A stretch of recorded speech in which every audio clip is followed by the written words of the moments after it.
का पीपल है, वहाँ कई साल पुरानी बात है, जब हम सुदामा कुटी में रहते थे, माने 1995 के पहले की बात है। एक पागल के जैसे एक महानुभाव वहाँ पड़े रहते थे।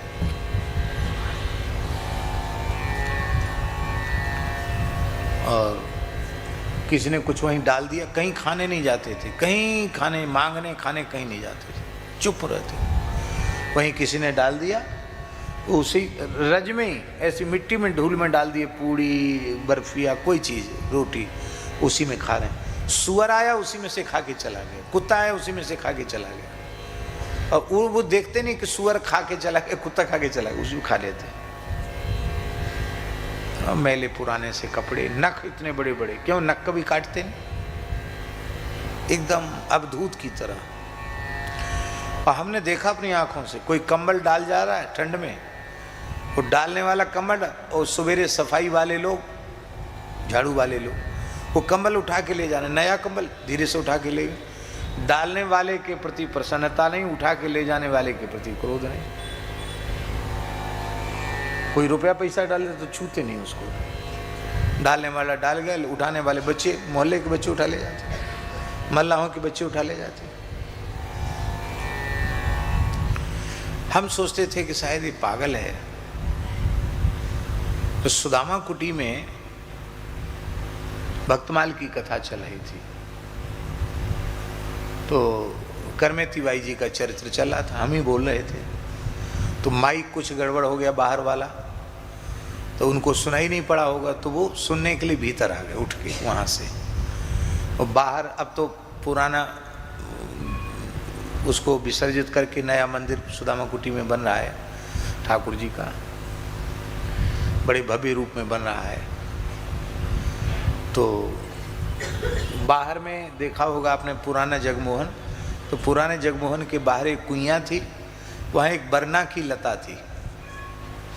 तो बरना की लता के नीचे वो बैठ गए, सुनने लगे। अब वो जाली, सींकचे वाली जाली से हमारी नज़र पड़ी, मगर ये तो कथा सुनने यहाँ बैठे हैं। इस वक्त कथा सुनने बैठे, इसका मतलब है कि ये पागल तो नहीं, कथा में पागल क्यों आने लग गया। हम देखा कथा प्रेम से सुन रहे थे, और उसमें कोई प्रसंग आया, उसमें वो नीचे सिर करके एकदम आंसुओं की धार लग गई उनके। अब मेरी नज़र वैसे उधर ही जाए, मेरी नज़र, वो ध्यान उधर ही जाए बार बार। तो हमारे मन का भाव परिवर्तित हुआ कि ये पागल तो नहीं है, ये कोई संत ही है। तो सामने आमने पड़ते तो हम ऐसे सिर झुकाते उनको, मन ही मन, कुछ बातचीत नहीं। वो भी कभी ध्यान ऐसे बाह्य दशा में होते तो वो भी सिर झुका लेते। एक दिन खाक चौक दर्शन करके हम आ रहे थे, ठंड का समय था, शायद माघ या पूस का महीना होगा, बहुत जोर की ठंड थी, एकदम घना कोहरा। और रात्रि के 9 बजे इतना धुंध हो गया गोसाई जी कि बिल्कुल यहाँ से वहाँ तक का न दिखे। तो हम वहाँ खाक चौक से महाराज जी का दर्शन करके वहाँ से आए, तो मैंने देखा उसी पीपल के नीचे जहाँ आपका निवास है, उसी पीपल के नीचे वो ऐसे बैठे। तो हमने सोचा एकदम सुन्नसान है, वीरान है, अब इनसे बात करें। हम उनके पास बैठ गए जाके, भैया सीताराम राधे श्याम, कुछ बोले नहीं।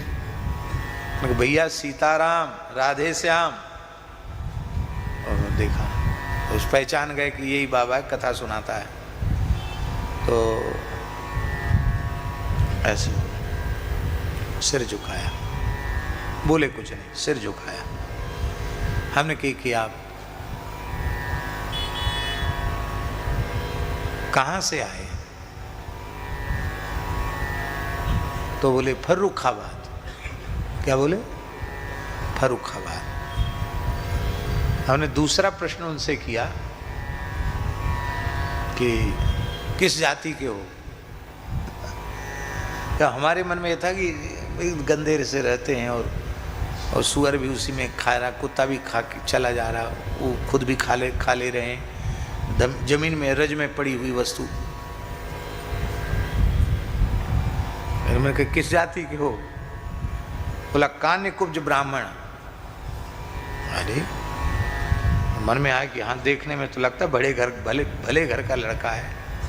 कान्य कुब्ज ब्राह्मण, अच्छा कि कुछ पढ़े लिखे हो? बोला MSc। क्या बोला? MSc पढ़ा। अब हम तो जानते नहीं MSc क्या होता, लेकिन कोई ऊंची पढ़ाई होती है MSc। बोले MSc पढ़े हुए, करे पढ़ा हुआ भी। फिर मैंने पूछा कि आप इस तरह से क्यों रहते हैं? तो इतनी प्रश्न सुनकर रोने लग गया। बोला कन्हैया से मिलने के लिए। क्या कहा? कन्हैया से मिलने के लिए। साहब ने कहा कन्हैया मिल गए? बोले हाँ मिल गए। नित्य प्रति दरस श्याम श्यामा को नित्य यमुना जल पीतन। बोले कन्हैया मिल गए? बोले हाँ मिल गए। तो हमने फिर पूछा कैसे मिले? स्वप्न में मिले कि ध्यान में मिले कि प्रत्यक्ष मिले, कैसे मिले? तो उन्होंने उत्तर दिया जैसे आप आकर हमसे मिले हो ऐसे। फिर महाराज जी हमने फिर पूछा, एक बार मिले हैं? इतना सुनते ही वो बिलख बिलख कर रोने लगे और बोले नित्य दर्शन देते हैं, निरंतर दर्शन देते हैं। बस यही शब्द थे, नित्य दर्शन देते हैं, निरंतर दर्शन देते हैं। फूट फूट के रोने लगे एकदम बच्चे की तरह। और उन्होंने सिर नीचे रख के कहा मेरी प्रार्थना है, आप कथा सुनाते हैं इसलिए हमने आपने जो पूछा सो हमने आपको बता दिया, पर इस बात का किसी के सामने प्रकाश मत करना। हम बहुत सुख में हैं, बहुत आनंद में हैं, किसी के सामने आप इसकी चर्चा नहीं करना। हमने कहा आप विकल न हो, हम आपको वचन देते हैं जब तक आपका शरीर रहेगा तब तक हम किसी के भी सामने आपके संबंध में कोई चर्चा नहीं करेंगे। ये बात महाराज जी हमने इसलिए मन में कही कि ये ऐसी एक जीवन की घटना है कि इसको बिल्कुल न कहा जाए किसी के सामने तो अनर्थ हो जाएगा। ये तो बहुत ऊंची चीज है, सामान्य बात नहीं है।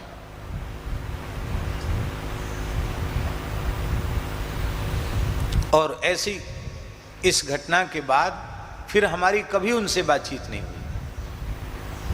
इस घटना के साल 2 साल तक हम उनको देखते रहे वहीं पड़े हुए, और ऐसे ही पता नहीं बीमार पड़े क्या हुआ, खाना पीना उन्होंने छोड़ दिया, कुछ नहीं खाते पीते वहीं पड़े रहते, और उसी पीपल के नीचे पड़े पड़े उन्होंने अपने प्राण विसर्जित कर दिए।